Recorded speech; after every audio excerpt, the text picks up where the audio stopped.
مالک یوم الدین ایاک نعبد و ایاک نستعین اہدنا الصراط المستقیم صراط الذین انعمت علیہم غیر المغضوب علیہم ولا الضالین۔ اعوذ باللہ السمیع العلیم من الشیطان الرجیم۔ الحمد للہ الذی جعل کمال دینہ و تمام نعمتہ بولایت علی ابن ابی طالب۔ اللہم صلی علی الصلاۃ والسلام علی صاحب الدین والاسلام والحل والحرام والرکن والمقام والسجود والقیام والشریعت والاحکام مولانا و مولا الکونین جد الحسن والحسین ابو القاسم محمد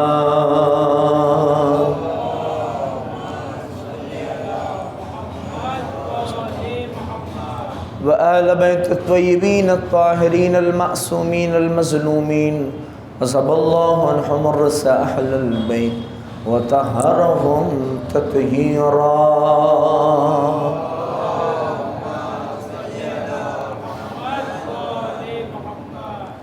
ولعنۃ اللہ علی اعدائہم اجمعین من یومنا ھذا الی قیام یوم الدین۔ اما بعد فقد قال امیر المؤمنین علیہ السلام لابنہ الحسن یا بنی احفظ انی اربعا و اربعا۔ صلوات پڑھنا محمد و آل محمد پر۔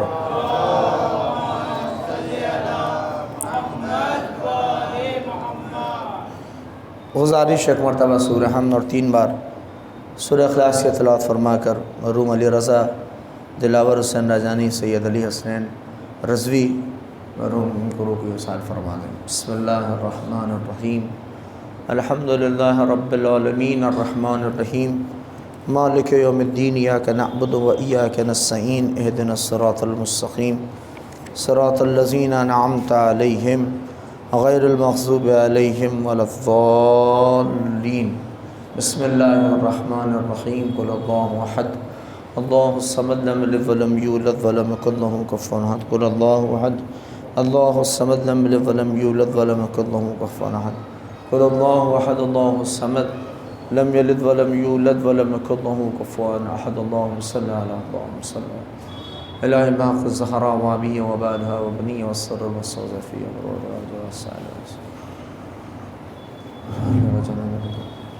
ایک صلوات پڑھ دیں حضرات محمد و آل محمد پر۔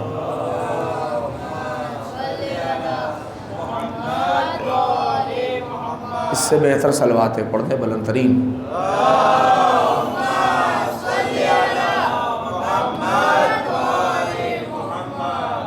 خالق کائنات پروردگار عالم کی بارگاہ میں ہم اور آپ جتنا شکر کا سجدہ کریں کم ہے۔ یہ دوسری مجلس چونکہ مجھے جو خطاب کرنے کی سعادت حاصل ہو رہی ہے، اور کل کی بات جہاں سے چھوڑی تھی وہیں سے تھوڑا سا اور وصیت کے اس پہلو کو جو امیر المؤمنین علی ابن ابی طالب علیہ السلام نے اپنے بیٹے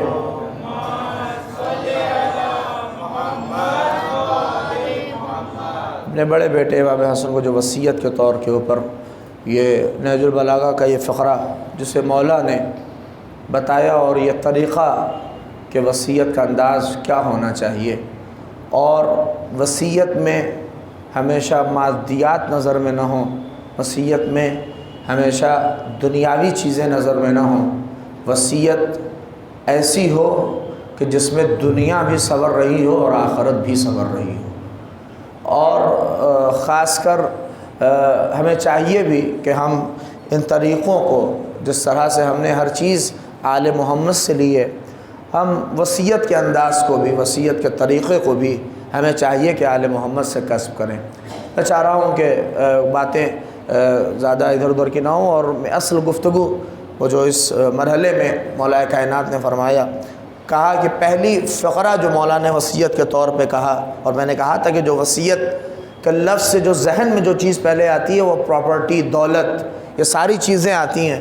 مولا کائنات نے اسی حوالے سے کہا کہ ان اغنى الغنى العقل، اے میرے بیٹے حسن، سب سے پہلی وصیت یہ ہے کہ اگر سب سے بڑی دولت کوئی شے ہے اور سب سے بڑا غنی اگر کوئی اس کائنات میں ہے، وہ ہے کہ جس کے پاس عقل ہے، کہ جس کے پاس خرد ہے اور جس کے پاس منطق ہے، جس کے پاس یہ عقل جس کے پاس نہیں ہے، گویا کہ وہ کچھ بھی نہیں ہے۔ دنیا کی ساری دولت وہ کما لے، دنیا کی ساری چیزیں پراپرٹی حاصل کر لے، لیکن اگر یہی عقل نہیں ہے تو سب بیکار ہے۔ آپ اس کا اندازہ کریں کہ یہ جو خالق نے، اس پروردگار عالم نے، اور یہ شکر کا مقام ہے، اور ہمیں شکر کرنا چاہیے کہ اس اللہ نے مجھے عقل دی ہے، تبھی یہ سجدہ ہو رہا ہے، تبھی یہ نمازیں ہو رہی ہیں۔ اگر یہ عقل نہ ہوتی تو ہم آج جو یہاں پہ سجدہ کرنے کے لیے تیار ہیں، یہ سجدہ نہ ہوتا۔ اور ہو بھی سکتا یہ ہے اسی لیے خالق نے اور شریعت نے بے وقوف کے اوپر کوئی تکلیف نہیں رکھی، اسی لیے جس کے پاس عقل نہیں ہے اس کو مبرہ رکھا ہے، اس کو پوری طرح سے پروردگار عالم نے آزاد چھوڑا ہے، چونکہ اس کے پاس عقل نہیں ہے۔ تو میں نے عقل کے بارے میں کل بتایا تھا تھوڑا حصہ، لیکن چاہ رہا ہوں کہ بات آپ جڑ جائے اور جو لوگ نہیں تھے وہ بات سمجھیں کہ پہلی وصیت کا فقرہ مولا کا یہ ہے کہ سب سے بڑی دولت حسن عقل ہے، اور دوسری وصیت وَأَكْبَرَ الْفَقْرِ الْحُمْقِ، کہ سب سے بڑی فقیری یہ نہیں ہے کہ جس کے پاس پیسہ نہ ہو، جس کے پاس دولت نہ ہو، جس کے پاس دنیا نہ ہو، وہ فقیر نہیں ہے۔ مولا کہے جو بے وقوف ہو اس سے بڑا کوئی فقیر نہیں ہے، جس کے پاس عقل نہ ہو اس سے بڑا کوئی فقیر نہیں ہے۔ یعنی امتیاز ہے، غور کریے، اس لیے کہ امتیاز دولت مندی کا اور امتیاز فقیری کا عقل ہے۔ اگر عقل ہے تو بہت بڑے امیر ہو، اور اگر عقل نہیں ہے تو بہت بڑے فقیر ہو۔ صلوات پڑھ دیں محمد آل محمد پر۔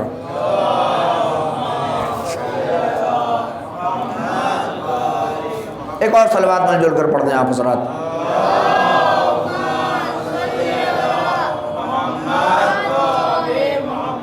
ہمارے استاد تھے درس اخلاق کے آگے عادل صاحب، خدا ان کو سلامت رکھے، وہ آتے تھے تو وہ کہتے تھے کہ صلوات کے کئی فائدے ہیں، اور وہ کہتے تھے کہ اگر کوئی بلند صلوات بھیجے تو اس کا اور فائدہ ہے۔ یعنی جیسے آدمی ایک صلوات دھیرے جو بھیجتا ہے تو اس کا ثواب ہے اپنا، لیکن کہتے ہیں اگر اسی صلوات کو آدمی بلند آواز سے بھیجے تو اس کا ثواب بڑھ جاتا ہے۔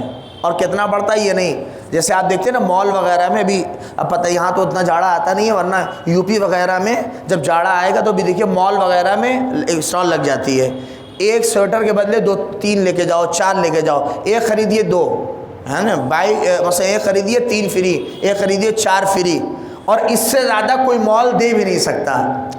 غور کریں، یعنی یہ بخیلوں کی دکان ہے، یعنی ایک سے بعد 4، اس سے زیادہ کوئی دے سکتا ہے؟ لیکن وہ پروردگار کہہ رہا ہے کہ یہی صلوات اگر بلند آواز سے بھیجو تو صلوات کے ثواب کا کوئی حساب نہیں ہے۔ یعنی جیسے وہ لامحدود ہے ویسے ثواب بھی لامحدود عطا کرتا ہے۔ آپ دیکھیں سے صلوات کا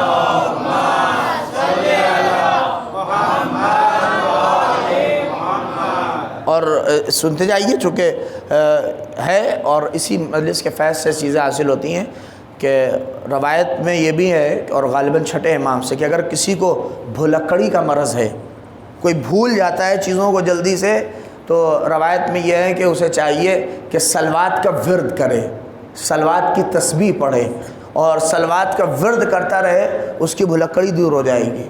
اس کا بھولنے کا جو مرض ہے، جو آدمی بھولنے کا شکار ہوتا ہے، اس کے بھولنے کا مرض دور ہو جائے گا۔ آپ دیکھ لیں، خاص کر نوجوانوں کے لیے ہے کہ جو پریپریشن تیاریاں کر رہے ہیں، ان کے لیے سوالات اگر بھول جائیں تو انہیں چاہیے کہ صلوات کا ورد کرتے رہیں، اس سے حافظہ بھی مضبوط ہوگا اور بھولنے کا مرض دور ہوگا۔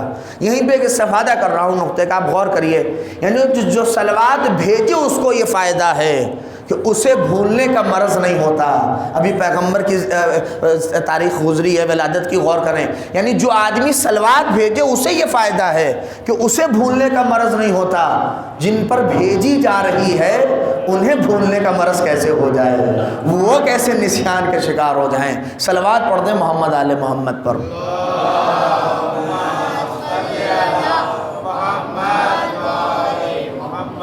کہ وَأَكْبَرَ الْفَقْرِ الْحُمْقُ، سب سے بڑی فقیری، دوسری وصیت میرے بیٹے حسن بے وقوفی ہے، اگر بے وقوف ہے تو اس سے بڑی کوئی فقیری نہیں ہے۔ یہ وصیت امیر المومنین ہے، ہر اس باپ کی وصیت ہے بیٹے کے لیے، چونکہ علی ابواہ ہذہ الامہ کا مصداق ہے، اس امت کے باپ ہیں علی۔ اگر حسن کو وصیت کر رہے ہیں تو یعنی ہمیں وصیت کر رہے ہیں کہ سب سے بڑی فقیری بے وقوفی ہے، اگر بے وقوفی ہے تو اس سے بڑی کوئی فقیری نہیں۔ اور اس کے بعد اب یہاں پہ جگا رہے ہیں کہ وَأَوْحَشَ الْوَحْشَ الْعُجْبُ، کہا سب سے بڑا ڈر اور سب سے بڑا خوف، سب سے بڑا ہراس، سب سے بڑا ڈر کیا ہے؟ امیر کائنات کہہ رہے ہیں کہ میرے بیٹے حسن وصیت سن لو کہ سب سے بڑا ڈر العجب، خود پسندی ہے۔ اپنے کو جب آدمی اچھا سمجھنے لگے، اپنے کو جب آدمی سپیریئر سمجھنے لگے، اپنے ہی کو سب سمجھنے لگے، مولا کائنات نے کہا اس سے بڑا کوئی ڈر نہیں ہے میرے بیٹے حسن، اس سے محفوظ رہنا، یہ چیز پیدا نہ ہو۔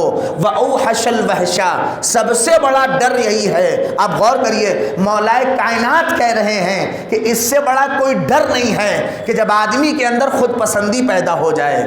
آپ کیسے محسوس کر رہے ہیں؟ یہ خود پسندی ہی تو ہے جو فرعون کو وجود میں لاتی ہے، یہ خود پسندی ہی تو ہے جو یزید جیسے کو وجود میں لاتی ہے، یہ خود پسندی ہی تو ہے جو آج کے ظالم حکمران پیدا ہوتے ہیں۔ مولا کائنات نے کہا اس سے بڑا کوئی ڈر نہیں ہے۔ وَأَوْحَشَ الْوَحْشَ، اور آپ اس ماضی میں چلے جائیے، آپ باقاعدہ طور میں ہسٹری اٹھا کے دیکھ لیجئے، یہ جتنے بھی ظالمین گزرے ہیں ان کی خاص علامت یہ رہی کہ ان کے اندر خود پسندی تھی۔ لیکن اللہ نے انسان کو خود پسندی کے لیے پیدا نہیں کیا تھا، بلکہ اللہ نے انسان کو خدا پسندی کے لیے پیدا کیا تھا۔ اس لیے کہ خود پسندی، غور کریے، خود پسندی فرعون بناتی ہے اور خدا پسندی موسیٰ بناتی ہے۔ خود پسندی، غور کریے، خود پسندی یزید بناتی ہے، خدا پسندی حسین بناتی ہے۔ خود پسندی معاویہ بناتی ہے، خدا پسندی علی بناتی ہے۔ صلوات پڑھنے محمد آل محمد پر۔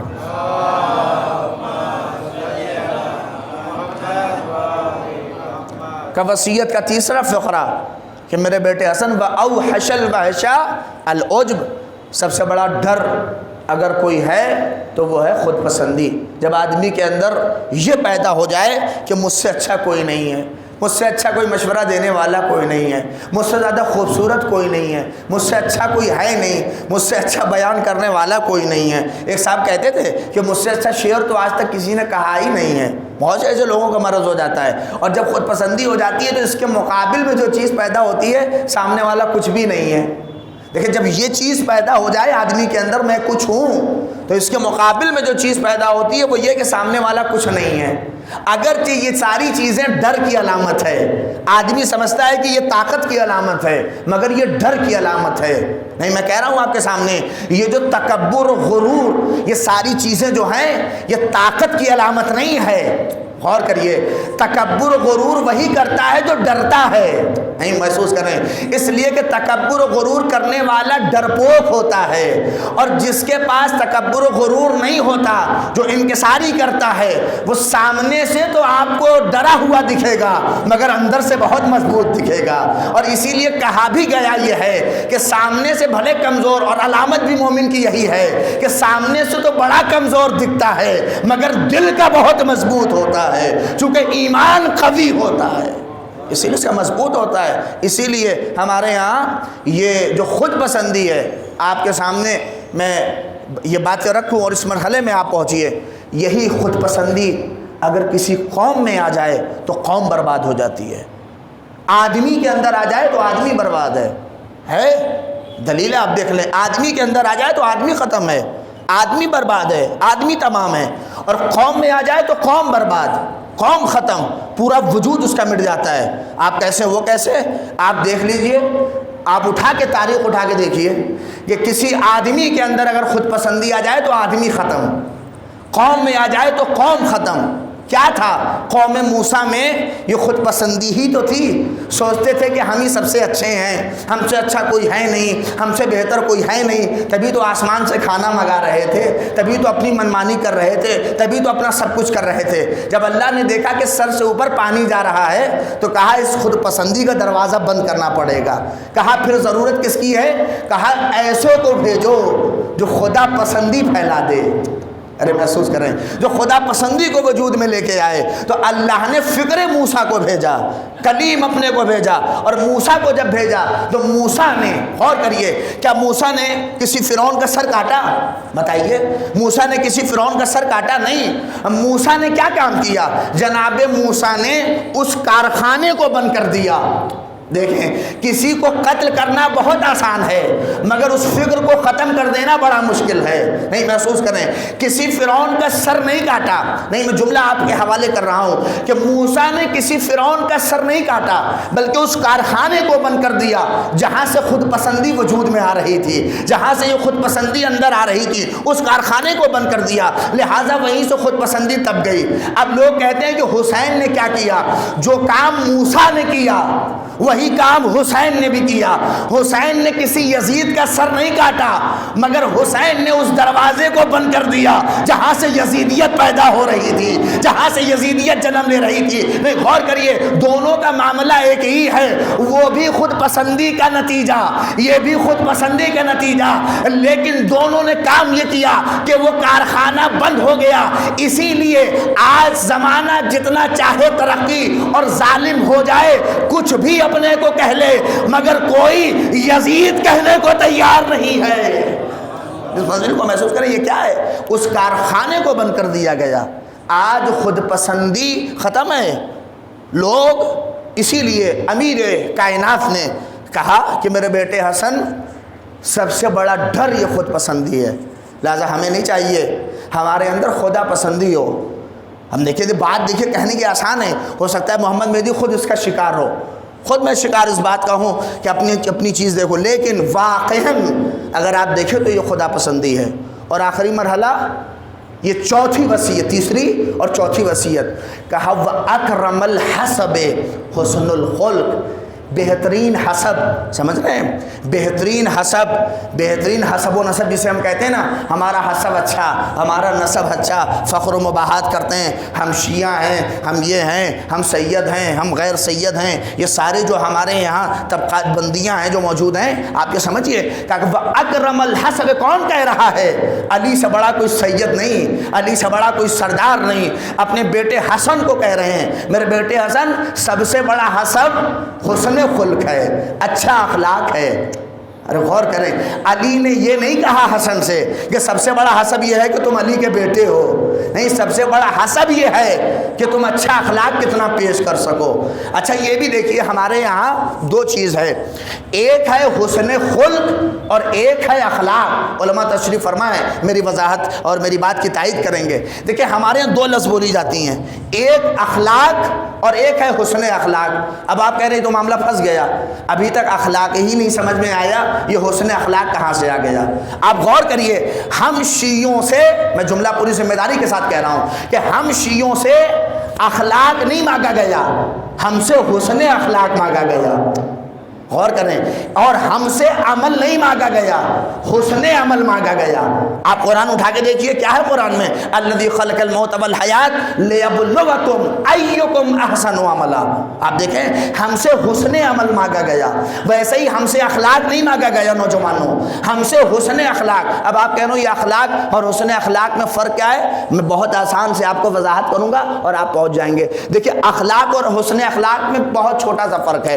اب فرض کریے، میں مثال دے رہا ہوں، اگرچہ یہاں کے اوپر فرض کریے میں یہاں مجلس پڑھنے کے لیے آ رہا ہوں، آیا آپ کے یہاں فرض کریے، اب مجھے کسی نے دعوت دی یہاں پر مجلس پڑھنے کے لیے، اب فرض کریے مولانا عامری صاحب نے ہم کو یہاں بلایا اور آئے مجلس پڑھنے کے لیے۔ اب یہ راستے بھر مجھے فون کر رہے ہیں، مولانا کہاں پہنچے؟ ہم نے کہا اب ہم فلائٹ میں بیٹھ گئے، اب ہم یہاں آ گئے۔ ہم نے کہا آپ کہاں پہنچے؟ ہم نے کہا آپ یہاں گئے۔ یعنی کم سے کم 10 فون ان کا راستے بھر آتا رہا۔ کیوں؟ اس لیے کہ مجلس یہاں ہونی ہے، پڑھوانی ہے، لہٰذا یہ بار بار فون کر رہے تھے کہ آپ کہاں پہنچے، آپ کہاں پہنچے۔ میں بتاتا رہا کہ میں یہاں پہنچا، میں یہاں پہنچا، میں یہاں پہنچا۔ یہ کیا ہے؟ غور کریے یہ کیا ہے؟ یہ اخلاق کا تقاضا ہے کہ راستے میں بار بار خیریت پوچھ رہے ہیں کہ کہاں پہنچے کہاں پہنچے کہاں پہنچے، یہ اخلاق ہے۔ لیکن حسن اخلاق کہاں سے شروع ہوتا ہے؟ جب میں یہاں مجلس پڑھ کے یہاں سے چلا جاؤں اور پھر فون آنا شروع ہو جائے کہ اب گھر پہنچے کہ نہیں پہنچے، پہنچے کہ نہیں پہنچے، پہنچے کہ نہیں پہنچے۔ غور کریے، یعنی اخلاق اور حسن اخلاق میں بہت فرق ہے کہ اخلاق میں مطلب ہوتا ہے، حسن اخلاق میں مطلب نہیں ہوتا، اس میں اپنا فائدہ نہیں دیکھا جاتا ہے، خیریت پوچھی جاتی ہے۔ صلوات پڑھ دیں محمد آل محمد پر۔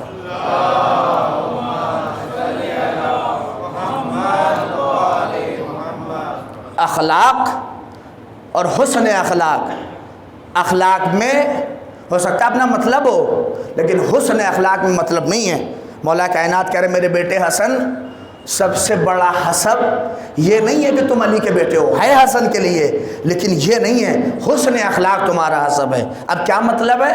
یعنی علی بتانا چاہ رہے ہیں کہ حسن یہ نہ کہنا کہ تم علی کے ہم علی کے بیٹے ہیں، ہم علی کے بیٹے ہیں، ہم علی کے بیٹے ہیں۔ کیا مطلب؟ کہ حسن اپنا کردار ایسا پیش کرنا کہ دشمن بھی دیکھ کے کہے کہ علی کا بیٹا جا رہا ہے، علی کا لال جا رہا ہے، یعنی کردار ایسا بناؤ کہ یہ نہیں ہمیں نہ کہنا پڑے کہ ہم علی کے شیعہ ہیں، بلکہ ہمارا کردار دیکھ کے دشمن کہے کہ علی کا چاہنے والا ہے، یہ علی کے کردار سے وابستہ ہے، یہ علی کے اس عمل سے وابستہ ہے۔ ہمیں کہنا اگر پڑ جائے کہ ہم شیعہ ہیں تو پھر بات ہی کیا ہے؟ سب سے بڑا حسب کچھ نہیں ہے، حسن اخلاق ہے، اور اچھا اخلاق ہے تو اس سے بڑا کوئی حسب نہیں ہے۔ اور آگے یہ 4 وصیت، آخری 4 جلدی سن لیجئے۔ وَإِيَّاكَ وَمُصَادِقَةَ الْأَحْمَقِ، کہا میرے بیٹے حسن آگاہ ہو جاؤ اور خبردار بے وقوف سے دوستی مت کرنا۔ ایاک ومصادقۃ الاحمق، بے وقوف سے دوستی مت کرنا۔ اوپر کہا کیا؟ سب سے بڑی فقیری کیا ہے؟ بے وقوفی ہے۔ پھر نیچے کہہ رہے ہیں ایاک ومصادقۃ الاحمق، اے میرے بیٹے حسن بے وقوف سے دوستی نہیں کرنا۔ کہا کیوں نہ کرنا؟ اس لیے کہ یہ بے وقوف تمہیں فائدہ تو پہنچانا چاہے گا مگر نقصان پہنچا جائے گا۔ بے وقوف کی عادت ہی یہی ہے، وہ چاہے گا کہ تمہیں فائدہ پہنچ جائے مگر نقصان پہنچ جائے گا۔ غور کیا آپ نے کہ کیوں علی نے بھیڑ اپنے پاس جمع نہیں کی؟ اس کی دلیل یہ تھی کہ آل محمد بے وقوفوں کو نہیں چاہتے تھے، عقل مندوں کو اپنے کنارے چاہتے تھے۔ اب چاہے 2 ہی 4 ہوں مگر عقل مند ہونے چاہیے۔ صلوات پڑھ دیں محمد آل محمد پر۔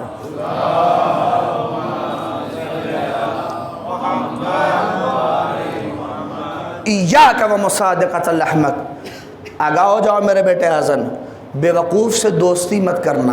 اور ہماری قوم آپ یہ مانیے اور شکر ادا کریں کہ جس مکتب سے ہمارا تعلق ہے یہ مکتب عقل ہے، یہ بے وقوفوں کا مکتب نہیں ہے۔ ہم نے ایسوں کو مانا ہے جو عقل کل ہیں، ہم نے ایسوں کو نہیں مانا کہ جو بے وقوفی پر جن کا معاملہ ہو۔ ہماری ایک ہی چیزیں اتھینٹک ہیں، ایک بھی چیز لاجک سے ہٹ کے نہیں ہے۔ چاہے آپ شریعت کے مسئلے اٹھا کے دیکھ لیجئے، چاہے آپ اپنی نماز و روزہ و زکوٰۃ و ایک عمل بھی اپنا بے وقوفی پہ منحصر نہیں ہے۔ ہر چیزیں ایک دم عقل کے پیرائے میں نپی تلی۔ یہی تو وجہ ہے آج نماز کے فائدے سائنس بتا رہی ہے۔ اب دیکھیں ایک ایک مسئلہ ہمارا اتھینٹک ہے، اور ہم سے بڑی قوم عقل والی کوئی نہیں ہے۔ آپ سوچ رہے ہو کہ میں مبالغہ کر رہا ہوں، مبالغہ نہیں کر رہا ہوں، میں بہت بڑی بات کر رہا ہوں آپ کے سامنے کہ ہم سے بڑا عقل والا مکتب کوئی ہے ہی نہیں، ہم سے بڑی عقل والی قوم۔ یہ اچھا یہ ہماری اور آپ کی مجبوری ہے کہ ہم اس سے فائدہ اٹھائیں نہ اٹھائیں، لیکن ہم سے بڑا مکتب جو عقل والا کوئی نہیں ہے۔ اور اسی لیے میں اپنے نوجوانوں سے کہہ رہا ہوں کہ تمہارا انداز بالکل الگ ہونا چاہیے، چاہے وہ سوشل میڈیا کی دنیا ہو چاہے یہ دنیا ہو، ہر جگہ ہمارا انداز الگ ہونا چاہیے۔ دشمن دیکھ کے ہمیں پہچان جائے گا کہ ہم کتنے اعلیٰ ہیں، ہم کتنے مرتر ہیں۔ آپ دیکھ لیں ہم کتنے الگ ہیں، ہمارا انداز کیا ہے۔ عقل والے کیسے ہیں؟ ہم بالکل عقل والے ہیں، ہمارا دنیا سے بالکل، اسی لیے ہمارے ذہنوں پہ ریسرچ ہوا ہے۔ آپ جا کے دیکھیں باقاعدہ ایک ایران میں ہی ایک باقاعدہ طور کے اوپر ایک ڈاکومنٹری بنائی جا رہی تھی کہ شیعوں کے ذہنوں پر ریسرچ ہو رہی تھی کہ یہ ذہن تیار کہاں کیے جاتے ہیں، یہ ذہن آمادہ کہاں کیے جاتے ہیں؟ تو کسی کہنے والے نے کہا یہ جو 2 مہینہ 10 دن عزائے سید الشہداء میں معارف اور عقل کے وہ موضوع اور عقل کی وہ باتیں ان کے ذہنوں میں رسوخ کی جاتی ہیں کہ ان عقلوں کا تقابل کسی اور عقل سے نہیں کیا جا سکتا، وہاں ان عقلوں کی آمادگی اور تیاری ہوتی ہے، اسی لیے بالکل الگ ہیں۔ آپ دیکھیں ہمارا تعلق کتنا الگ ہے، ہم کتنے اعلیٰ ہیں۔ آپ دیکھیے کہ ابھی ہمارے طرف تو زیادہ ہے، آپ کی طرف بھی ایک ندی ہے، ڈیم ہی ہے، چاہے جو بھی ہو، ہے کہ نہیں ہے؟ جب باڑھ کا موسم آتا ہے تو مچھوارہ کس کے لیے پانی مچھلی مارنے کے لیے جاتا ہے کہ نہیں جاتا ہے؟ ہاں آپ دیکھیں ہر آدمی اپنے اعتبار سے، ہماری طرف وہ کٹیا چلتی ہے یا جال چلتی ہے، مچھوارہ جو ہوتا ہے وہ کیا کرتا ہے؟ آپ اس سے پوچھئے مچھوارے کا کام کیا ہے۔ میں کہہ رہا ہوں اسی لیے پوری دنیا میں ہمارا ذہن بالکل الگ ہے۔ آپ یہ دیکھیے مچھوارہ مچھلی کے لیے جاتا ہے، کیا ہے یہ مچھلی؟ ابھی آپ پوچھ لیجئے کسی سے بھی جو ندی کی طرف جا رہا ہو مچھلی مارنے کے لیے، کہاں جا رہے ہو؟ تو کہے گا مچھلی مارنے کے لیے جا رہے ہیں۔ کوئی کہتا ہے کسی اور چیز کے لیے، مچھلی کے لیے ہی جا رہا ہے۔ اچھا آپ نے اگر کھڑے ہو کے دیکھا ہو تو جب وہ جال ڈال کے جال نکالتا ہے، اب آپ بتائیے گا کیا صرف مچھلی پھنس کے آتی ہے؟ توجہ چاہ رہا ہوں، ارے بولیے، کیا صرف مچھلی پھنس کے آتی ہے؟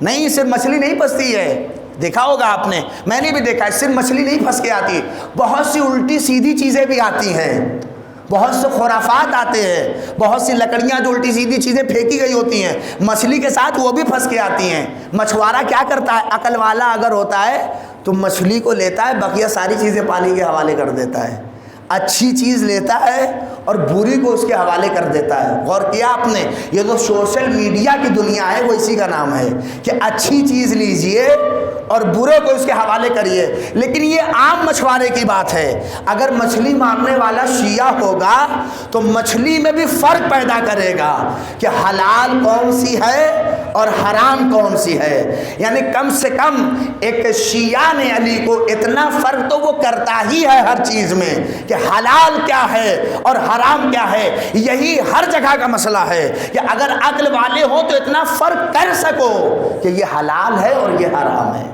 یہی ہمارا اصل تقاضا، یہ عقل دی اس لیے ہے اللہ نے، اس عقل کا تقاضا یہی ہے کہ ہم اس سے اتنا فرق پیدا کر سکیں، اور یہی ہماری ہر چیزیں اتھینٹک و اکرم الحسب۔ اسی لیے کہا کہ بے وقوفوں سے تمہاری دوستی نہ ہو۔ حسن ہمیں کہہ رہے ہیں بے وقوفوں، اس لیے کہ وہ بیچارہ تمہیں فائدہ تو بہت پہنچانا چاہے گا مگر نقصان پہنچا جائے گا۔ دیکھ لیجئے کہ بے وقوفوں کو دوستی کر کے دیکھ لیجئے، وہاں آپ کی تعریف کرنے لگیں گے جہاں تعریف کرنے کی جگہ ہی نہیں ہے، وہاں آپ کی بڑھائی کرنے لگیں گے جہاں آپ یہی نہیں ہے، آپ وہیں کے اوپر ذلیل ہو جائیں گے، رسوا ہو جائیں گے۔ یہ ہوتا ہے بے وقوفوں سے دوستی کا مرحلہ۔ اور آگے کا مرحلہ، ایاک و مصادقۃ البخیل، اور میرے بیٹے حسن بخیل سے بھی تمہاری دوستی نہ ہو، کنجوس سے تمہاری دوستی نہ ہو۔ کیا مطلب کنجوس سے دوستی نہ ہو؟ کہ یہ کنجوس سے اگر دوستی کرو گے تو جس چیز کی ضرورت جس وقت سب سے زیادہ ہے اسی چیز سے تمہیں محروم کر دے گا۔ میرا بیٹا بیمار ہے، مجھے کہیں لے جا کے ہاسپٹل میں ایڈمٹ کرنا ہے، اگر آپ نے کسی کنجوس سے مشورہ لے لیا تو مشورہ دکھا رہے ابھی گھر رکھو کل دکھا لینا، اتنے میں پتہ چلا کہ لڑکا اس دنیا سے چلا جائے گا۔ اسی لیے کہا کہ کنجوس سے تمہاری دوستی نہیں ہونی چاہیے۔ ایاک و مصادقۃ البخیل، اور اس کے بعد ایاک و مصادقۃ الفاجر، اے میرے بیٹے حسن ہرگز ہرگز تمہاری دوستی، آگاہ رہنا کہ تمہاری دوستی کسی فاجر سے بھی نہ ہو، اس لیے کہ جو فاجر سے اگر دوستی کرو گے تو بہت ہلکے میں تمہیں بیچ دے گا، بہت ہلکی قیمت تمہاری لگا دے گا۔ کیوں فاجر ہلکی قیمت لگا دے گا؟ اس لیے کہ فاجر کو پتہ ہی نہیں ہوتا کہ کس چیز کی کیا قیمت ہوتی ہے، لہذا تمہیں بھی بہت ہلکے میں بیچ دے گا۔ نہیں آپ نے غور کیا؟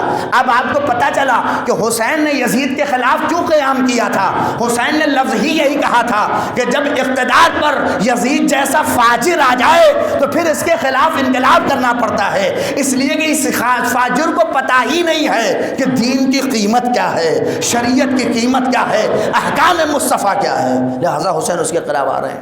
اسی لیے فاجر سے ہماری دوستی نہیں بلکہ فاجر سے نمبر آزما ہوا جاتا ہے، یہ ہلکے میں بیچ دے گا آپ کو۔ آخری بات اور ختم دعا ہے، اور یہی اصل کنجی ہے، ایاک و مصادقۃ الکذاب۔ اے بیٹے حسن یاد رکھنا کہ تمہاری دوستی جھوٹوں سے بھی نہیں ہونی چاہیے۔ تمہاری دوستی کس سے بھی نہیں ہونی چاہیے؟ جھوٹوں سے بھی نہیں ہونی چاہیے۔ تمہاری دوستی جھوٹوں سے. اور جھوٹ آپ دیکھ لیجئے گا، ہر شر کی کنجی جھوٹ ہے. مفتاح کل شر، ہر برائی کی کنجی یہی جھوٹ ہے. آپ ایک جھوٹ سے ہی ساری چیزیں شروع ہوتی ہیں. کہا کہ کبھی جھوٹے سے تمہاری دوستی نہیں ہونی چاہیے. اب سید رضی نے اس کے آگے ایک تفصیل لکھی ہے کہ جھوٹا جو ہوتا ہے وہ شراب کے مانند ہوتا ہے. شراب جانتے ہیں کہ نہیں آپ؟ شراب کے مانند ہوتا ہے. راجستھان وغیرہ میں جائیے تو جیسے ریت ہوتی ہے نا، آپ کو ریت اگر ایسے پڑی ہو تو دور سے لگے گا کہ پانی ہے، اور جیسے ہی آپ قریب جائیے گا تو اسے لگے گا پانی وہاں ہے نہیں، یہاں تو ریت پڑی ہوئی ہے. جیسے روڈ پہ آپ چلتے ہیں کبھی کار سے دیکھیے تو روڈ کے اوپر جہاں ریت پڑی ہوگی جیسے لگے گا کہ سامنے پانی ہے، لیکن جیسے ہی کار آگے پہنچتی ہے پتہ چلتا ہے یہاں پانی تو ہی نہیں ہے. ایسے ہی جھوٹا ہوتا ہے.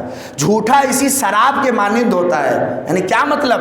یعنی دور والے کو قریب کر دیتا ہے اور قریب والے کو دور کر دیتا ہے. اسی لیے حسن اس سے پرہیز کرنا. غور نہیں کیا آپ نے؟ اس بنی امیہ کے دور میں کام بھی یہی ہو رہا تھا. کچھ دور والوں کو قریب کیا جا رہا تھا، قریب والوں کو دور کیا جا رہا تھا. مگر آل محمد ان ازوات مقدسہ کا نام ہے کہ فرق وہی کر رہے تھے کہ تم جھوٹے ہو اور یہ سچا ہے، لہٰذا جھوٹا سچے کے قریب نہ آئے. یہ فرق ہمیشہ رہا ہے. یہ 4 اور 4 وہ وصیتیں جو امام حسن نے اپنے بابا سے سنی اور ہم تک پہنچا دی. کہا اور امیر کائنات نے یہ 8 وصیتیں، غور کریے، 4 اور 4 اگر ہم اپنی زندگی میں لے لیں، ایک بھی بتائیے کوئی وصیت دنیاوی ہو؟ نہیں. اس لیے یہ ساری وصیتیں آخرت کے لیے کر رہے ہیں. دنیا ان سے بہتر کوئی سجا نہیں سکتا، دنیا ان سے بہتر کوئی بنا نہیں سکتا. نہیں، ہر مرحلے پہ آپ دیکھ لیجئے. اور ایک صلوات پڑھ دوں تو آپ کی خدمت میں عرض کروں، محمد علیہ محمد. بس خود ایک شخص معاویہ کے پاس آگے کہتا ہے، معاویہ میں حسن کے پاس سے آ رہا ہوں. معاویہ نے کہا کیا ہے؟ کہ میں نے کچھ چیزیں بنی ہاشم کے خاندان میں دیکھی ہے، اگر تم کہو تو میں بتاؤں. کہا بتاؤ. کہا اگر میری جان کی تم گارنٹی لیتے ہو کہ محفوظ رہے گی تو بتاؤں گا. کہا نہیں آج صحیح بتاؤ، صحیح بتاؤ. غور کریے گا، آج صحیح بتاؤ جو بھی بتانا ہے. کہ 3 صفت میں نے بنی ہاشم میں اتنی اچھی دیکھی ہے جو تمہارے اندر پائی ہی نہیں جاتی. پہلی چیز غور کریے گا. کہ پہلی چیز کیا؟ کہ میں نے بنی ہاشم سے زیادہ سخی کسی کو نہیں دیکھا. کہا اب ہمارے بارے میں؟ کہا میں نے بنی امیہ سے جیسا بخیل کسی کو نہیں دیکھا. پھر وہ کہتا ہے کہ پھر کیا؟ دوسرا جملہ جس کی میں طرف اشارہ کر رہا ہوں. کہا دوسری چیز کہ معاویہ سنو، میں نے بنی ہاشم سے زیادہ، اللہ اکبر، بنی ہاشم سے زیادہ طاقتور اور شجاع کسی کو نہیں پایا.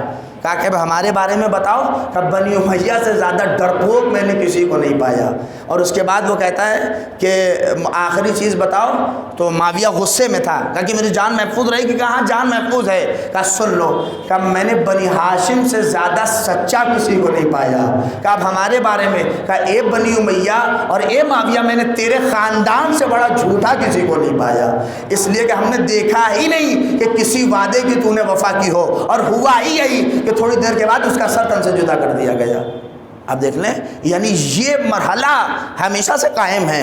اور قرآن حکیم نے یہ وصیت کے وہ فقرے ہیں جسے امیر کائنات نے پوری دنیا کو اور خاص کر ایک باپ ہو کر بیٹوں کو یہ وصیت کی کہ دنیا پہچانے کہ آل محمد کس مرحلے پہ ہیں. بس گفتگو میں نے سمیٹ دی. اور یقین کریے آخری فقرہ اور ختم و دعا ہے، یہ وہ مرحلہ تھا کہ جسے آل محمد نے ہر مرحلے پہ اس وصیت کو انجام دیا ہے کہ کبھی بھی اپنے مفاد کے لیے انہوں نے جھوٹ سے کام نہیں لیا. دنیا آ کے کہتی رہی آپ بھی وہی کریے جو وہ کر رہے تھے. کہا نہیں ہم وہ نہیں کر سکتے، اس لیے کہ جو وہ کر رہا ہے وہ مکاری ہے، وہ عیاری ہے، ہم کیسے وہ کر لیں. اس لیے کہ ہماری نظر میں مشیت پروردگار ہے. ہماری نظر میں یہ ہے کہ ہم خدا کو ان کے سامنے حاضر و ناظر دیکھتے ہیں. خدا ہماری نگاہوں میں ہوتا ہے، ہم خود یہ دیکھتے ہیں کہ ہم سے خدا کیا چاہ رہا ہے.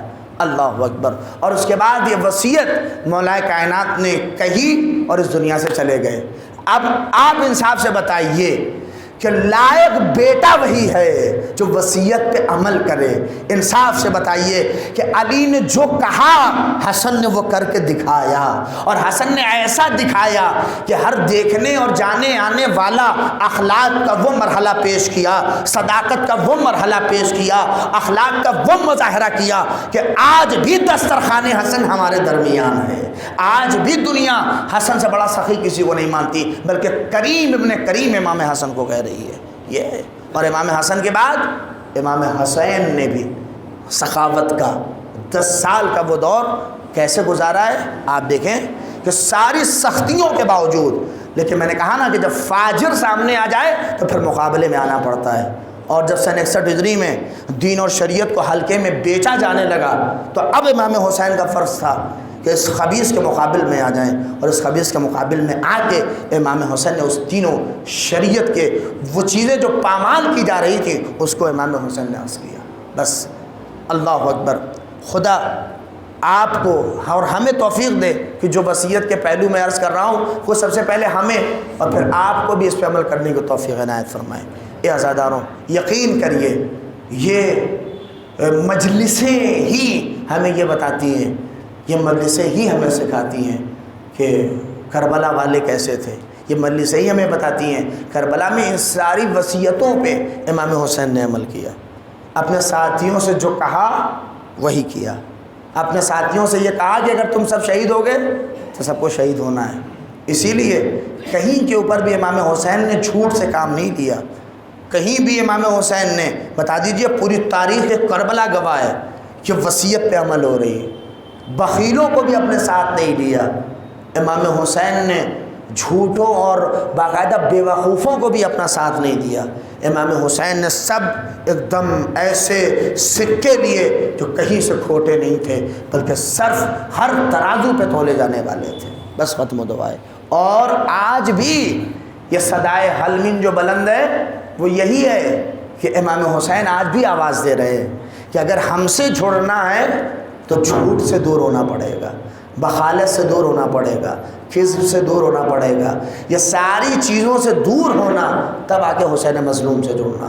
اس لیے کہ آج بھی اولاد زہرا، آج بھی پردے میں ایک حسین کا وارث زندہ ہے جو آج ہمیں آواز دے رہا ہے، اور آج وہ بھی منتظر ہے اس بات کا کہ کچھ ایسے ہو جائیں کہ جب میرا آقا ظہور کرے تو وہ کہے کہ یہ میرا چاہنے والا ہے، یہ میرا ہے، یہ اپنا ہے۔ یقین کریں۔ اللہ اکبر۔ ختم و دعا ہے عزاداروں۔ بس میں نے تمام کر دیا آپ کی زحمتیں، اور شکر گزار ہوں آپ کے کہ آپ نے اس مرحلے کو محسوس کیا اور سنا۔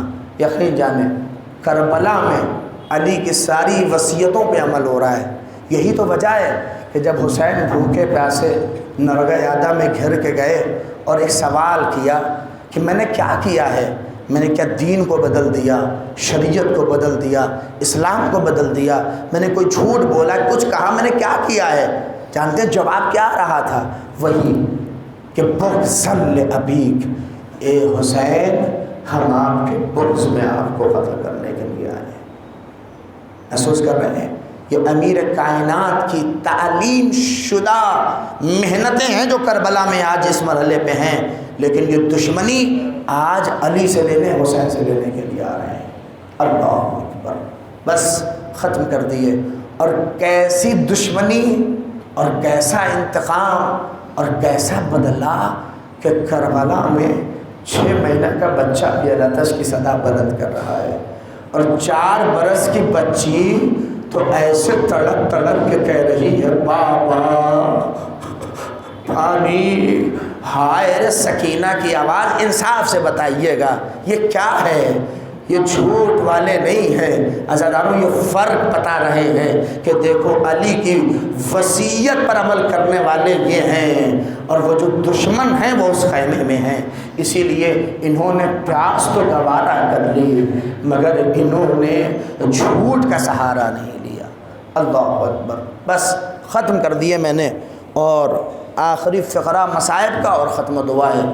اے عزاداروں، میں نے ابھی قبرستان سے بھی آیا، آپ نے قبرستان میں اپنے مرحومین کو باقاعدہ دیا ہوگا۔ اس مجلس میں بھی جب جہاں مجلس ہوتی ہے سیدہ اپنی پوتی سکینہ کو لے کے آتی ہیں، اور اس کے بعد جب سکینہ آپ کو روتا ہوا دیکھتی ہیں تو کہتی ہیں دادی یہ میرے بابا کے چاہنے والے رو رہے ہیں، اے دادی اگر یہ کربلا میں ہوتے تو میرا بابا ذبح نہ کیا جاتا، میرا بابا مارا نہ جاتا۔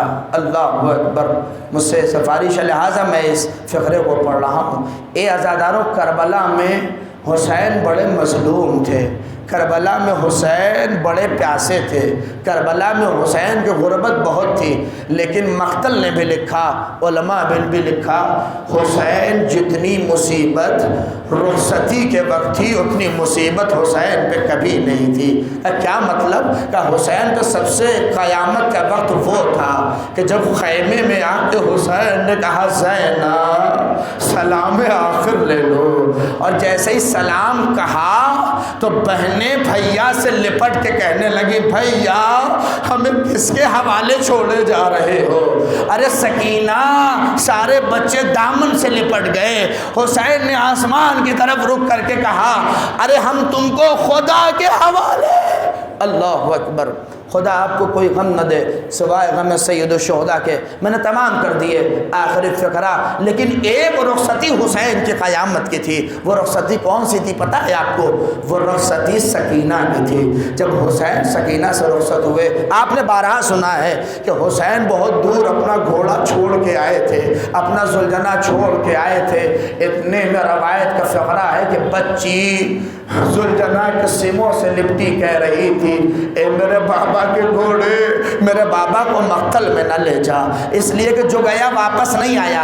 آپ نے یہاں تک سنا ہے، لیکن آپ صاحب اولاد ہیں، ایک جملہ میں آپ سے کہہ رہا ہوں، یہ مجھے بتائیے، میں بھی یہ نہیں سمجھ پاتا تھا کہ سکینہ وہاں تک کیسے گئیں اور کس لیے گئیں؟ بچی کو یہی رہنا چاہیے تھا، مگر گھوڑے کے پاس زلجنہ کے پاس کیوں گئیں؟ بابا کی سواری تک کیوں گئیں؟ مجھے بھی یہ مسائل پڑھتا تھا اور سن لیتا تھا، لیکن میرے پاس بھی 2 برس کی بچی ہے۔ مجھے احساس اس وقت ہوا کہ سکینہ وہاں کیوں گئیں، پتہ ہے سکینہ کیوں گئیں؟ آج میری 2 برس کی بچی ہے، میں جیسے ہی کپڑا پہنتا ہوں باہر نکلنے کے لیے، بچی سمجھ جاتی ہے کہ بابا جا رہا ہے، بابا گھر سے باہر جا رہا ہے، مجھ سے پہلے دروازے پہ پہنچ کے ہاتھ کو پھیلا کے کہتی ہے بابا مجھے لے چلو، بابا مجھے لے چلو۔ سکینہ حسین کو روکنے کے لیے نہیں بلکہ کہنے گئی تھی بابا سکینہ کو مقتل لے چلو۔ اللہ اکبر، آخری فقرہ، سکینہ کو مقتل لے چلو، سکینہ کو بھی میدان میں لے چلو بابا، ہاتھ پھیلا کے، مگر ہائے غربت حسین، بچی کو سینے پہ سلایا اور سلانے کے بعد کہا اے سکینہ اب بابا کا سینہ نہ ملے گا، اے سکینہ مقتل کربلا ہوگی، سجاد کے پاس رہنا، پھوپھی اماں کے پاس رہنا۔ اے عزادارو، یہ فقرہ تو کہا، لیکن آپ اشعار کی صورت میں سنیں، جب حسین جانے لگے میر انیس نے کہا کہ سکینہ نے کہا ارے نیند آئے گی جب آپ کی بو پاؤں گی بابا، ارے میں رات کو مقتل میں چلی آؤں گی بابا۔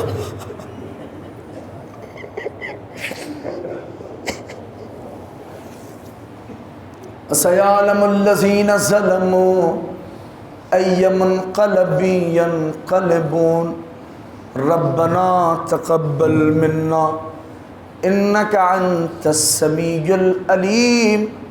بار الہ تجھے واسطہ محمد و آل محمد کا ہماری اس مختصر سے عبادت کو قبول فرما۔ پروردگار تجھے واسطہ آل محمد کا شیعان حیدر کرار جہاں کہیں بھی ہیں ان کی جان و مال عزت و آبروں کی حفاظت فرما۔ بار الہ یہ مجلس سید الشہداء جس مرحومین کے سال ثواب کے لیے منعقد ہے، بار الہ تمام مرحومین کو جوار معصوم میں جگہ عنایت فرما۔ بار الہ جو حاضرین ہیں ان کی ہر جائز حاجتوں کو پورا فرما۔ پروردگار یہ کووڈ-19 کا دور تھا، بار الہ جو مشکلات میں پریشانیوں مبتلا ان سب کو ان مشکلات و پریشانیوں سے نجات عنایت فرما۔ بار الہ آخری دعا ہے یوسف زہرا